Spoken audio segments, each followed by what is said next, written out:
What up, y'all? It's your boy Fisk coming at you with another NBA video. Today's video is called Kevin Durant's Decision and How I See It. I thought it was great. I really did, because I would have did the same thing. Him going to Golden State is what's best for him. As Triple H would say, it's what's best for business. Because let's just get straight down to the nitty gritty point. Kevin Durant, Russell Westbrook had Golden State dead as fried chicken. They was dead as the fucking Undertaker. They were down 3-1. They had the lead the entire game in Game 6, Oklahoma City Thunder. If it wasn't for Klay Thompson shooting from fucking mid-court like he's Steph Curry, they wouldn't even have been in the game. But the last 5 minutes of that stretch, they choked. They choked. There's no other way to put it. You had two of the best 5 players on the planet, and you couldn't close that deal out at home. That was a nail in the coffin. Everybody said that, oh, well, Kevin Durant was so close. Him and Westbrook are going to give it one more chance. They're going to opt out together. No, that's not how Kevin Durant saw it. And I'm going to be honest with you, that's not how I saw it either. Because here's how I look at it, and here's how I think Kevin Durant looked at it. Kevin Durant's like, you know what? We are not going to get much better than that. We're not going to have a better chance next year than we had this year. We had the team down 3-2-1, and we couldn't close the deal. The team won 73 games, and Curry was hurt in the playoffs. Imagine if Curry was healthy. It just, why go the what if route? Why waste another year? People forget that Kevin Durant has a bad foot. What if he gets hurt again? Wasn't that the first time Kevin Durant and Russell Westbrook were healthy in the playoffs? Okay, let's do some math here. You had that one season where they go to the finals, they lose to LeBron. The very next season is the season that Kevin Durant has to play. He loses to Memphis because he has to play without Russell Westbrook. Then, the season after that, they lose to San Antonio in the Western Conference Finals. And then the season after that, Kevin Durant gets hurt and Russell Westbrook misses the playoffs. And then this year, they don't get it done. They choke. If it's not one thing, it's another with this team. And they got rid of Harden. Can't forget about that. They never found a replacement to him. Kevin Martin is a scrub. And I don't even know who else they was bringing off the bench. It doesn't matter. DJ Augustine, Dion Waiters, they're not James Harden. They don't get multi-$100 million shoe contracts from other companies because they're not that good. There's a reason why James Harden is a max player. There's a reason why he, depending on how you judge your MVPs, should have been MVP 2 seasons ago. So, if you're Kevin Durant, you're like, you know what? Damn, what's the odds of us being healthy again to even get back in the position to beat Golden State? What if we don't get past San Antonio next season? What if the Clippers are actually healthy and we got to run into them? There's too many what ifs. And the biggest what if is LeBron James is waiting from the East.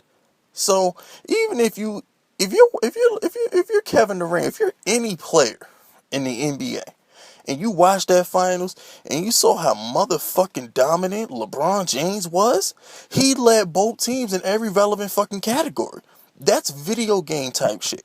And that's not normal video game type shit. That's I'm going out my way to shit on everything moving with this one in particular player video game type shit. LeBron James went God mode. If this was Dragon Ball Z, he'd have blue hair and a blue aura going all around his ass. I mean, he was the shit. He was the man. So if you're Kevin Durant, you like, damn, I don't think me and Russ gonna be able to get it done. If 73-9 can't get it done, how the hell we gonna get it done? So you know what he does? He say, well, look, let me do some math here. Golden State's up 3-1. Draymond gets suspended. They lose Game 5. They lose Game 6. No way in hell LeBron was gonna lose that game. And in Game 7, they didn't have an inside presence. If you remember at halftime, Golden State had all their points on Draymond Green 3-pointers. No points in the paint. LeBron, Kyrie, no boys, they dominated the paint. They were all over the paint. And they didn't even bother guarding the paint. They just guarded the perimeter. And Harrison Barnes is ass. They left Harrison Barnes open all game, but too much X's and O's. I said all that to say this. If you swap KD in for Harrison Barnes, that's a problem. That is a problem because Kevin Durant has an inside game. He has an outside game. You could use Kevin Durant is basically going to be Dirk Nowitzki on the Golden State Warriors. They're going to give him the ball in the paint around that area. He's going to bat down. He's going to hit those one leg fadeaways. He's going to be passing a wide open Steph Curry, wide open Draymond's, wide open Klay Thompson's. It's not going to be fair.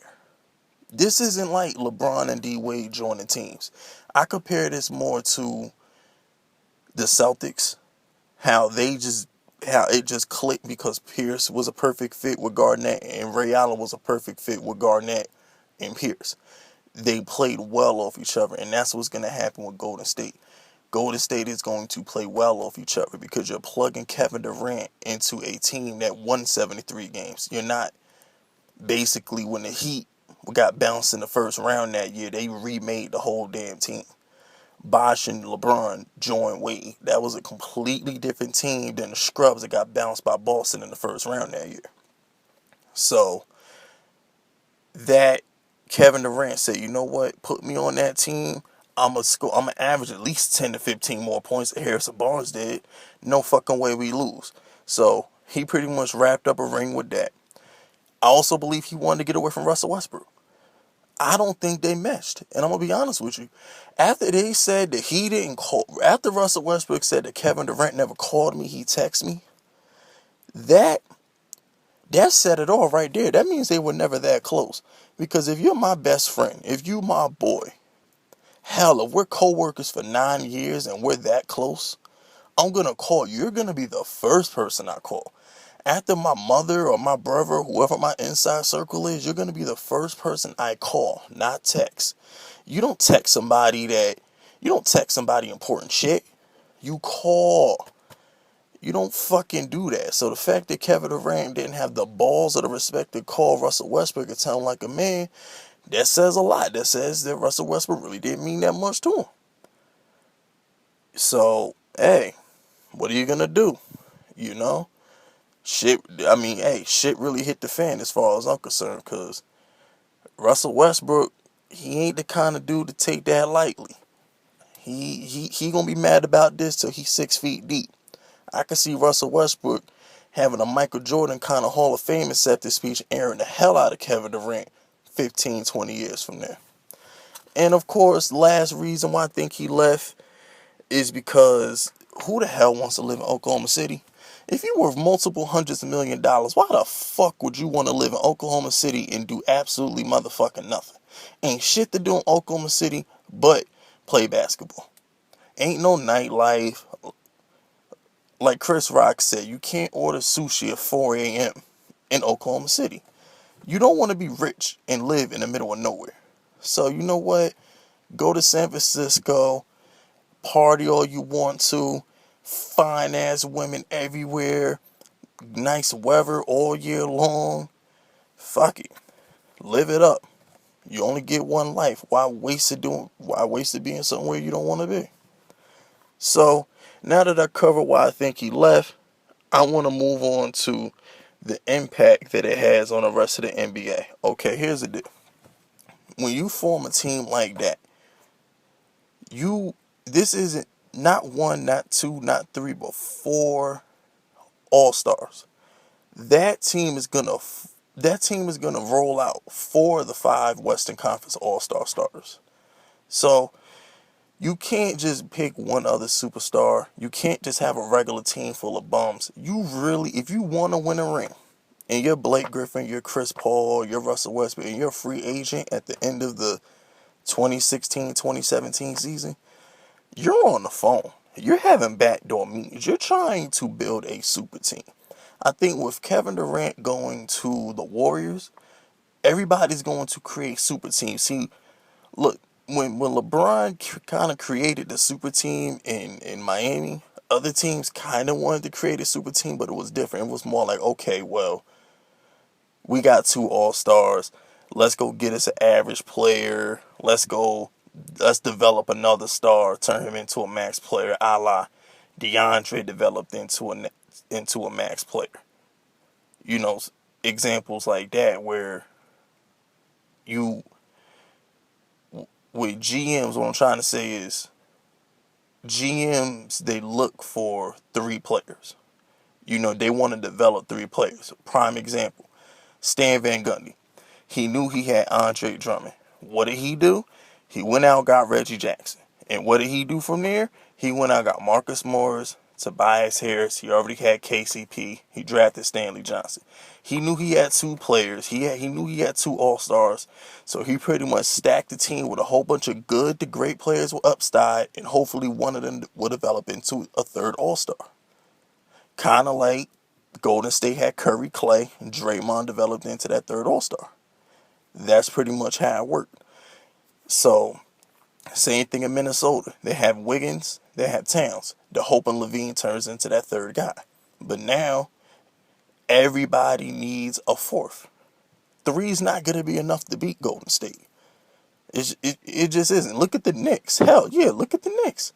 They got Melo, they got D-Rose, Noah, and Porzingis. That's four guys. On the low, Phil Jackson did a smart thing. You got four beast-ass players with potential, if they mesh well, to compete with Cleveland, Indiana, the rest of the East, Golden State, if they make it that far. Smart shit. Smart shit. So, I think that's the impact going forward it's going to have on the league. And it also means the Western Conference is irrelevant because they took their number one competitor, which was OKC. They took their best player, so they crippled the Thunder. The Thunder may trade Russell Westbrook now, so they might not be shit next season. So now the West really is just Golden State or bust. Maybe San Antonio, maybe the Clippers, but let's be real here. Clippers going to clip. So if San Antonio can't do it, Golden State's going right back to the finals. So, last thing I want to touch on is legacy. The impact and what kind of impact it's going to have on Kevin Durant's legacy. If he wins, he's going to go down as one of the greats because, let's face it, Golden State won one championship, and that was because LeBron's whole team was hurt. No Love, no Kyrie. Dellavedova can't even fucking breathe. He's so tired. He needed an IV. So their only championship was against an unhealthy Cleveland team. They played the same exact Cleveland team the next season, and they lost. So if you add Kevin Durant and then they go on to win multiple titles, I could make an argument, well, Kevin Durant is the real MVP because he's the reason they're fucking winning. Because they didn't win without him. They won one without him, but does it really count? Does that 2015 championship really count, people? I don't think so. Now, on the flip side, if he loses, oh my gosh, if they lose next year, if you thought LeBron's press conference was bad, I can't wait to see Kevin Durant in that press conference if he loses. Hell, what if he loses in the second round to the Spurs or the Clippers? What if what if they lose? Just what? All that talent, four All-Stars, and David West, who's really not a bum. He's just not getting he's not getting good money because he chooses to chase rings. So you still got David West. Zaza Pachulia was a double-double in Dallas. The team is fucking stacked. There's no excuses. None. No excuses. So, that's how I feel about it. That's how I feel about Kevin Durant's decision. That's how I see it. That's my opinion. That's just how I'm feeling at the time. That's my thoughts. Please like, subscribe, share this video if you enjoyed it. This is your boy Fisk Vegas. I'm checking out. I'll be back soon.